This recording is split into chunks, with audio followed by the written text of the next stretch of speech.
नमस्कार दोस्तों। डॉक्टर सुनील मेहरा ने अपने 30 सालों की प्रैक्टिस में लाखों लोगों को ट्रीट किया है। वे पेशेंट को सिर्फ दवाई देने में ही नहीं, बल्कि आजीवन स्वस्थ कैसे रहें इसकी ट्रेनिंग देने में विश्वास रखते हैं। इस वीडियो सीरीज में हम उनसे होम्योपैथी से संबंधित सवाल जवाब करेंगे। सवाल 2। होम्योपैथी की दवाइयाँ सोरियासिस या फिर क्रोनिक डिसऑर्डर्स में कैसे काम करती हैं? ये तो आज तक कोई भी नहीं पता लगा पाया है कि दवाइयां कैसे काम करती हैं। ना पता लगा पाया है, ना कभी पता लगा पाएगा, और पता लगाने की जरूरत भी नहीं है। अगर होम्योपैथी को अच्छी तरह समझ लें अगर आप, तो आप खुद एक्सेप्ट करोगे, हाँ डॉक्टर साहब पता लगाने की जरूरत नहीं है। जी। इसलिए पता लगाने की जरूरत नहीं है कि आपकी बॉडी हम्म। को भगवान ने इतने अंदर इतनी डायनामिक चीज बनाई हुई है, जिस चीज को आप कभी भी पता नहीं लगा पाओगे, राइट। जी। जी। और उसको पता लगाए बिना आपका ऑब्जेक्टिव अगर फुलफिल हो रहा है, जी। तो क्यों फालतू का टाइम वेस्ट करना है। जी। अभी आप सोचो, आप अगर अपने माइंड में ऑब्जेक्टिव बना लें कि हम्म। मैं ना यूनिवर्स के हर कोने तक एक बार ट्रेवल करना चाहती हूँ, ये कैसा ऑब्जेक्टिव है आपके लाइफ का? अजीब एकदम। कभी कर नहीं पाओगे, और कर भी लोगे तो जी। क्या कर लो। जी। जो आप अंदर का यूनिवर्स है पहले उसको तो समझ लो अच्छी तरह, बाद में बाहर राइट। के यूनिवर्स में चले जाएंगे। राइट। खुद को तो समझ नहीं पाए, अपनी दिनचर्या तो ठीक नहीं रख पाते, मुंह में क्या डालना है वो पता नहीं है, और चले यूनिवर्स को देखने। जी। तो ये बॉडी के अंदर भी एक यूनिवर्स है। हम्म। जितना कॉम्प्लिकेटेड बाहर का यूनिवर्स बनाया, उतना ही कॉम्प्लिकेटेड अंदर का यूनिवर्स बनाया भगवान ने, और उसकी जी। रचना है, उसको रिस्पेक्ट करो, ज्यादा उसके अंदर जाने की जरूरत नहीं है। हम्म। दवाई कैसे काम करती है ये जानना इसलिए जरूरी नहीं है, क्योंकि हम्म। ये जो चीज जो चीज डायनामिक है, उसका सिर्फ आप रिजल्ट देख सकते हैं, उसको हम्म। आप आंखों से नहीं देख सकते। आप लाइफ में जी। कभी भी ग्रेविटेशनल पुल को देख पाओगे क्या? जी नहीं। नहीं। हम्म। को नहीं, जब तक मैं अपनी आंखों से नहीं देखूंगी ग्रेविटेशन को, तब तक मैं नहीं मानती कि ग्रेविटेशन क्या है। तो बैठो आराम से, मत मानो, जब जी। मत फ्लोर से, जब टांग टूट जाएगी अपने आप समझ आएगा ग्रेविटेशन से गिरी थी मैं। जी। तो अभी आपकी बॉडी जो है वो मैटर है कि एनर्जी है? Energy and matter both. Both. Energy जो है वो मैटर को कंट्रोल करती है कि मैटर एनर्जी को कंट्रोल कर रहा है? एनर्जी कंट्रोल कर रही है। तो आपकी सेंट्रलिटी एनर्जी हुई कि सेंट्रलिटी मैटर है? एनर्जी। एनर्जी है। आपकी एनर्जी अंदर की जो ना वो बैलेंस्ड रहती है, तो बाहर का सुपरफिशियल पेरिफेरी पे जो मैटर है वो भी बैलेंस्ड रहता है। हम हम्म। कितनी बार कहते हैं ना लेडीज को जब मेंसेस डिसऑर्डर हो जाते हैं, आपका हार्मोनल इम्बैलेंस है। ये हार्मोनल इम्बैलेंस क्या है? ये कोई ऐसी चीज नहीं है कि आप अंदर जाके सोनोग्राफी से देख सकें। हाँ। अंदर का ऐसा हम्म। डायनामिक है वो, हम्म। कि वो जब बिगड़ता है, आपकी सारी रिपोर्ट्स नॉर्मल आएंगी इन्वेस्टिगेशन में, सब रिपोर्ट्स नॉर्मल आएंगी आपकी इन्वेस्टिगेशन में, लेकिन हम्म। सेंसेस आपके एबनॉर्मल है। हम्म। सेंसेस आपके एबनॉर्मल है, हार्मोनल जी। इम्बैलेंस हुआ है, ब्लीडिंग ज्यादा आ रही है, कम आ रही है, जो जो कुछ ना कुछ है, वो डायनेमिक हाँ। है। तो हम्म। आप पूछे, जब आपको ठीक करना है, जी। उस वक्त मुझे ये समझना है कि अगर एनर्जी आपकी सेंट्रलिटी है, हम्म। तो मैं अगर मेडिसिन आपको जो दे रहा हूं वो मैटर फॉर्म में दे रहा हूं, तो क्या हम्म। होगा? सुपरफिशियल एक्शन रहेगा, मैटर फॉर्म तक ही रिस्पॉन्स होगा, राइट। क्योंकि सेंट्रलिटी तो एनर्जी है। जी। अगर मैंने आपको ऐसी कोई एनर्जी फॉर्म में चीज दी, तो वो जी। सेंटर जाके उसको ठीक करेगी, और पेरिफेर पे सारा बैलेंस नजर आना शुरू हो जाएगा। राइट। अब इस बात को देखा जाए तो कितनी सिंपल सी बात है। मैंने जितने भी पेशेंट्स को आज तक पूछा है कि मैटर हो कि एनर्जी है आपकी बॉडी, तो किसी ने आज तक ये नहीं हाँ। कहा नहीं ओनली मैटर नो एनर्जी। आज तक किसी ने नहीं कहा, क्योंकि हम्म। सिंपल सवाल पूछा, इसमें कौन सी मेडिकल टर्मिनोलॉजी यूज कर रहा हूँ? कोई मेडिकल टर्मिनोलॉजी यूज कर रहा हूँ मैं? नहीं। तो जो मेडिसिन है ना, जो मैटर फॉर्म में है, उसको एनर्जी फॉर्म में बनाया जाता है पहले, उसको एनर्जी फॉर्म में कन्वर्ट कर, उसको पोटेंटाइजेशन कहते हैं। और उसका जो इफेक्ट है, उसकी अंडरस्टैंडिंग वो एक अलग प्रोसीजर है, वो मैं अभी नहीं बता रहा हूँ। हमको पता होता है कि ये दवाई का ये सब इसका इफेक्ट है। और आप जब मेरे पास आ रहे हैं तो मैं देखता हूँ कि बॉडी की क्या क्वालिटी है, आपकी माइंड की क्या क्वालिटी है, आपकी फिजिक की क्वालिटी क्या है, आपकी बीमारी कैसे प्रेजेंट कर रही है, ये दोनों का मैच बिठाता हूँ। मैच बिठा के वो एनर्जी आपकी एनर्जी के साथ कोइंसाइड कर जाती है जब आपको वो दवाई दी जाती है तो, और वो आपको हील करती है, क्योंकि वो लॉ ऑफ सिमिलर्स है, वही लॉ ऑफ सिमिलर्स होम्योपैथी का बेसिस है।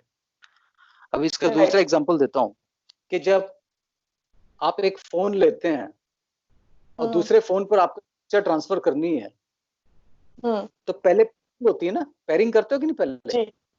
और जी। पेयरिंग एक कोड आता है, तो आप उसको पूछते हो ये तेरा ही है ना ये फोन, तो पेयरिंग के लिए आपको दबाना पड़ता है, कहीं और दबा दिया थोड़ा तो बात। वॉइस ऊपर नीचे हो गई। हाँ सॉरी सॉरी। तो जब पेयरिंग में आप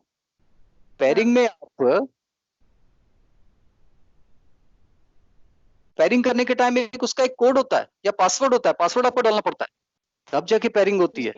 और पेयरिंग के बाद जब चली जाती है तो आप कहो मैंने यहां से ऐसे फोटो जाते हुए नहीं देखी, तो मैं नहीं मानती कि फोटो गई है, मुझे अपनी आंखों से फोटो जाते हुए नजर आनी चाहिए। अभी आपने ब्लूटूथ से भेजी है तो कहां से नजर आएगी? जी। को मानना ही पड़ेगा कि अगर यहाँ पर फोटो भेजी, एक बार भेजी, दो बार भेजी, तीन बार भेजी, हमेशा दूसरे फोन में पहुंच जाती है, इसका मतलब कुछ तो है ब्लूटूथ का मतलब। जी।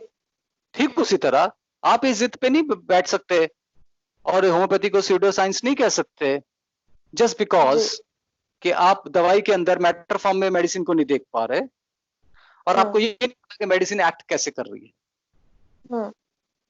इस बेस पे आप इसको अनसाइंटिफिक नहीं कह सकते, क्योंकि अगर आप किसी होम्योपैथी डॉक्टर के पास बैठेंगे और वही इंसान बैठेगा जो जो इंसानियत के लिए कुछ काम करना चाहता है, जो जिसका मेडिकल साइंस की तरफ ह्यूमैनिटेरियन अप्रोच है, जिसको जस्ट आर्गुमेंटेटिव नहीं बनना है, को जस्ट आर्गुमेंट के लिए नहीं करना है, जिसका ह्यूमैनिटेरियन और जिसको रियली सच्चाई जाननी है, वो किसी होम्योपैथिक डॉक्टर के पास बैठे और एक बार, दो बार, तीन बार, 50 बार देखे कि हाँ प्रिस्क्रिप्शन से पहले डॉक्टर बोलता था। इसका एक बहुत अच्छा एग्जांपल दूं आपको मैं। मेरे पास एक 60 ओल्ड मेरे पास एक असिस्टेंट था, 60 years old, he was a pharmacist, मतलब फार्मासिस्ट मतलब ये एलोपैथिक दवाइयों का। तो वो मुझे कहते हैं डॉक्टर साहब कि मैं ठीक है आपके यहाँ काम तो करता हूँ, लेकिन मुझे विश्वास नहीं होता है कि दवाइयां काम कर रही होंगी, क्योंकि क्रॉनिक डिजीज में रिस्पांस आ रहा है तो लेट आता है, कैसे पता चले? तो मैंने कहा देखिए आप मुझे दीजिए, मैं आपको ना मैं आपको साबित करके दिखाऊंगा ये मेडिसिन का मैजिक कैसा है। तो एक लेडी आई रात को 9 बजे के करीब, जब मैं क्लिनिक क्लोज करने वाला था, ऐसे पेट को पकड़ के आई। बाहर जो पेशेंट बैठे थे ना, उसको देखकर सब कहने लगे इसको पहले अंदर जाने दो, बेचारी को इसको पहले अंदर जाने दो। तो जैसे बैठी, मैंने इसको एक क्वेश्चन पूछा, तो उसके बाद इमीडिएटली स्ट्राइक हो गया कि मुझे इसकी करेक्ट मेडिसिन मिल गई है। तो मैं ये मुझे सही मौका है, अब मैं इनको बताऊंगा ये मेडिसिन कैसे काम करती है। तो मैंने चुपके से जाके असिस्टेंट के रूम में जाके कहा अब आप घड़ी की तरफ ध्यान दें और इस लेडी पे नजर रखना, मैं इसको दवाई देने जा रहा हूँ। मेरे एग्जैक्टली था। तो उसको मैंने दवाई दी, मैंने लेडी को कहा देखिए आपको बहुत दर्द है, तो मैं ना ऐसे इस वक्त मैं क्लिनिक क्लोज करके नहीं जाऊंगा, आपको घर नहीं जाने दूंगा, आप जब तक ठीक नहीं होंगे आप यहीं क्लिनिक में रहेंगे, मैं भी यहाँ बैठा हूँ, अब मैं बाकी के पेशेंट अटेंड करता हूँ, तो आप वहां बेड पे लेट जाएं जरा रूम में दूसरे। तो बोलती नहीं मैं बेड पे नहीं लेटूंगी, मैं बाहर जाके बैठ जाती हूँ। मैं कहा ठीक है बाहर बैठ जाओ। बाहर ही पेशेंट्स में बाहर जाके बैठ गई। एग्जैक्ट 15 मिनट्स के बाद मेरे असिस्टेंट भी जाके कहते हैं डॉक्टर साहब वो तो हंस रही है सबके साथ, ऐसे बातें कर रही है एकदम से ऐसे, तो मतलब ये तो दो जन पकड़ के लाए थे उसको। और लेडी मुझे हाँ कि डॉक्टर साहब इतनी जल्दी तो इंजेक्शन का भी रिस्पॉन्स नहीं आता है। मैंने कहा सवाल ये नहीं कि रिस्पॉन्स आया कि नहीं आया, सवाल ये है कि मैंने एडवांस में बोला था कि ये जल्दी रिस्पॉन्स आने वाला है। ऐसा मेरे पास और बहुत सारे एग्जांपल्स हैं। एक बार मैं ट्रेन में जा रहा था, फ्रंटियर जी मेल सर जा रहा जी था, जी एक औरत ना, वो हम 2 टायर में बैठे हुए थे, तो ना बहुत टाइम से ना ऐसे करके बैठी थी। हाँ मैं उसको देख रहा हूँ, एक दिन पूरा गुजर गया ऐसे हुए। तो किसी से उसको पता चल गया कि मैं डॉक्टर हूँ, तो मेरे पास आई, बोलती है आप डॉक्टर हैं क्या? मैं क्या हाँ। बोलती है मेरे ना दांत में बहुत दर्द है, मुझे पहले पता होता मैं पहले आपसे आप मेरी हेल्प कर सकते हैं क्या?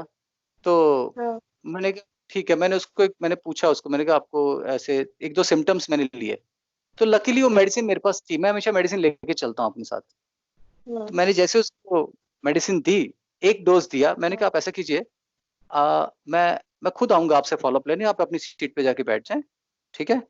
मैंने दिया, और जब मैं वापस लौट के बैठा, मैंने अपने फादर को कहा, डैडी ये अभी ना 15 मिनट के बाद देखना क्या होने वाला है। This was my statement. हाँ एग्जैक्टली 15 मिनट्स के बाद वो आ गई, बोलती है आपने क्या किया, ये तो जादू कर दिया आपने तो। मैं पहले क्यों नहीं, मैं तो एक दिन पूरा तड़प तड़प बैठी। हाँ You have to accept it. It is ji not that I am beforehand I am telling you कि इसका ऐसा रिस्क आने वाला है। ये beforehand बोलना बहुत इंपॉर्टेंट है। अब हर केस में मैं beforehand नहीं बोल पाऊंगा, जी लेकिन आपको ये बता कि होम्योपैथी मेडिसिन एक्ट करती है, लेकिन कैसे करती है ये हमको नहीं पता, क्योंकि वो एनर्जी से एनर्जी टकरा जाती है, वो पेयरिंग हो जाती है। जब पेयरिंग हो जी जाती है तो वो फोटो जाती है, वो रिजल्ट आ जाना है।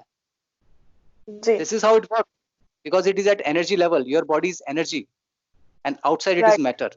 Medicine also in energy form. Doctor Sunil Mehra के बारे में और जानकारी के लिए आप उनका वेबसाइट drsunilmehra.com विजिट कर सकते हैं। दोस्तों, आप तक सही माध्यम से सही जानकारी पहुंचाना ही इस वीडियो का उद्देश्य है। अगर आपके कोई भी सवाल या सुझाव हैं तो आप नीचे कमेंट कर सकते हैं। हम आने वाले वीडियोस में उसका जवाब आप तक पहुंचाने की कोशिश करेंगे। धन्यवाद।